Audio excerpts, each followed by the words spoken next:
নমস্কার, কেমন আছেন সবাই? ভিডিও ক্যাপচারটির আরও একটি নতুন ব্লগে আপনাদেরকে স্বাগত জানাই। সকাল সকাল বাজার থেকে মাছ আনা হয়ে গেছে, তো গরমটাও পড়েছে, ভাবছি তাড়াতাড়ি রান্নাটা করে নিই, কারণ বেলা যত বাড়বে গরমটাও ততটাই বাড়বে। দু ধরনের মাছ আছে এখানে, বাটা মাছ আর সাথে আছে ময়া মাছ। বাটা মাছটাকে ভাবছি আজকে আলু দিয়ে ঝোল করব। দীর্ঘদিন ঠিকমতো মাছের ঝোল খাওয়া হয়ে ওঠে না আমার সময়ের অভাবে, তো সেই কারণে আজকে যখন হাতে যথেষ্ট সময় আছে তাই ভাবছি যে একটু আজকে আলু দিয়ে ঝোলটা করি। আর গরমে মুখে একদমই সেরকম রুচি নেই, তাই ভাবছি যে গাছের যে কাঁচা আম সেটা দিয়ে আজকে মাছের টক করব। তো দেখা যাক শেষেমেশে কি করি, কারণ আমার আবার মাথার পোকা নড়ে গেলে তখন আবার মাঝ রাস্তায় রেসিপিটা চেঞ্জ করে ফেলি।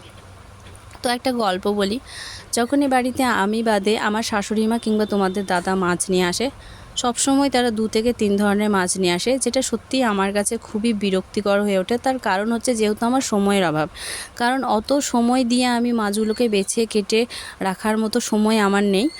আমার কথা হচ্ছে একটা নিয়ে এসো, একটু বেশি পরিমাণে নিয়ে আসো, ব্যাস। কিন্তু না, তেনারা পেলেই বলেন যে না ভালো ছিল, আবার পরের দিন সেরকম পাওয়া যাবে কি না, সেই জন্য একেবারে বেশি নিয়ে আসেন, আর শেষেমেশে আমাকে বসে বসে এগুলো করতে হয়। তো যাই হোক, রান্নাঘরে এসে দেখছি মেয়ে টিফিন বানাচ্ছে। তো আজকে টিফিনে বানাচ্ছে সে ম্যাগি আর পাস্তার কম্বিনেশনে কিছু একটা, নামটা এখনও আমাকে বলেনি, আর শেষেমেশে বললেও না যে সেটাকে কি নাম দিয়েছে, কারণ ও যখন খাবার বানায় নিজে নিজেই সেটার একটা নাম দিয়ে দেয়।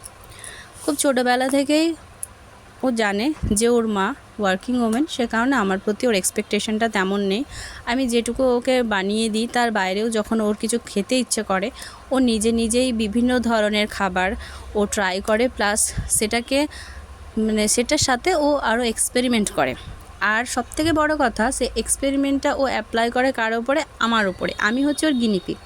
ও বানানোর পরে সেটা আমাকে আগে খাওয়ায়, তারপরে আমি যদি বেঁচে থাকি, হ্যাঁ, কিংবা আমি যদি বমি না করি, তাহলে ভাবে যে না, ওর খাবারটা ঠিক বানানো হয়েছে, দেন ও সেটা খায়। তো সব মশলা টশলা ভালো করে কষিয়ে নেওয়ার পরে পাস্তা আর ম্যাগিকে একসাথে এখন সেদ্ধ করতে দিয়েছে। আর এই দিকে আমি প্রেশারে এঁচোড় আর আলু একসাথে সেদ্ধ করতে দিয়েছি। পাশের বাড়ি দিদি একটা এঁচোড় দিয়েছিল, তাই ভাবলাম ফেলে না রেখে সেটাকে রান্না করে দিই, কারণ দীর্ঘদিন ফেলে রাখলে সেটা যেটা ওর ভেতরটা রস শুকিয়ে গিয়ে তখন আর ভালো লাগবে না খেতে, সেই জন্য ভাবলাম যে না, সেটাও টাটকা টাটকা করে নিই।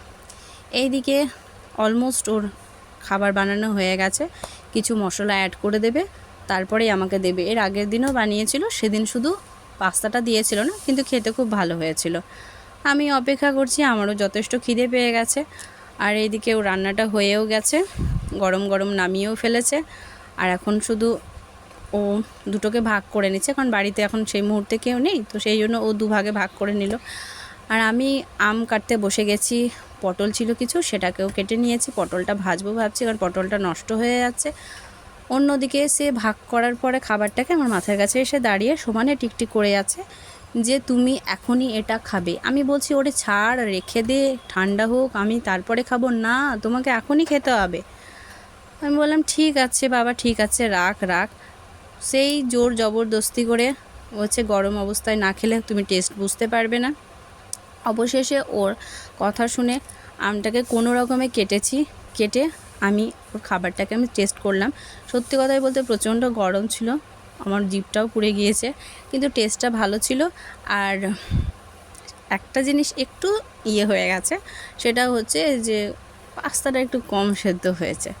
তো যাই হোক, সেটা কোনো ব্যাপার না, পরবর্তীকালে যখন সে করবে সেটাকে আরও বেটার করার চেষ্টা করবে। অন্যদিকে কিছুটা কাপড় কেচে রেখেছিলাম, যেটাকে দেখো সুন্দর করে ভাঁজ করে রেখেছে। বাড়িতে যখনই থাকে আমাকে একটু না একটু কাজে হেল্প করে। দুপুরে আজকে খাবারে ছিল সাদা ভাত, তারপর ছিল এদিকে পটল ভাজা, আর ময়া মাছ করেছিলাম আমি, কাঁচা আম আর পেঁয়াজ দিয়ে পাতলা ঝোল, সাথে ছিল এঁচোড়ের তরকারি আর আলু দিয়ে বাটা মাছের ঝোল।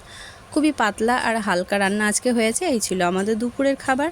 বাড়িতে ছুটিতে আছি তো কি হয়েছে, ডিউটি থেকে তো ছুটি নিইনি, বাড়ির যে ডিউটি সেটা তো আমাকে করতেই হবে। যথারীতি মেয়েকে সন্ধ্যাবেলায় পড়তে বসিয়ে দিয়েছি, দেখো কত বই ছড়িয়ে ছিটিয়ে পড়ে আছে, নিয়ে বসে আছে। অন্যদিকে আমিও ভাবলাম আমারও সামনে পরীক্ষা, তাই আমিও একটু পড়ে নিই, তো আমিও বই নিয়ে বসে গেছি। তো এই ছিল আজকে আমার ব্লগ। যদি ভালো লাগে তো প্লিজ আমার চ্যানেলকে সাবস্ক্রাইব আর আমার পেজকে ফলো করে পাশে থেকো। আবারও দেখা হবে আগামীকাল অন্য কোনো ভিডিও নিয়ে।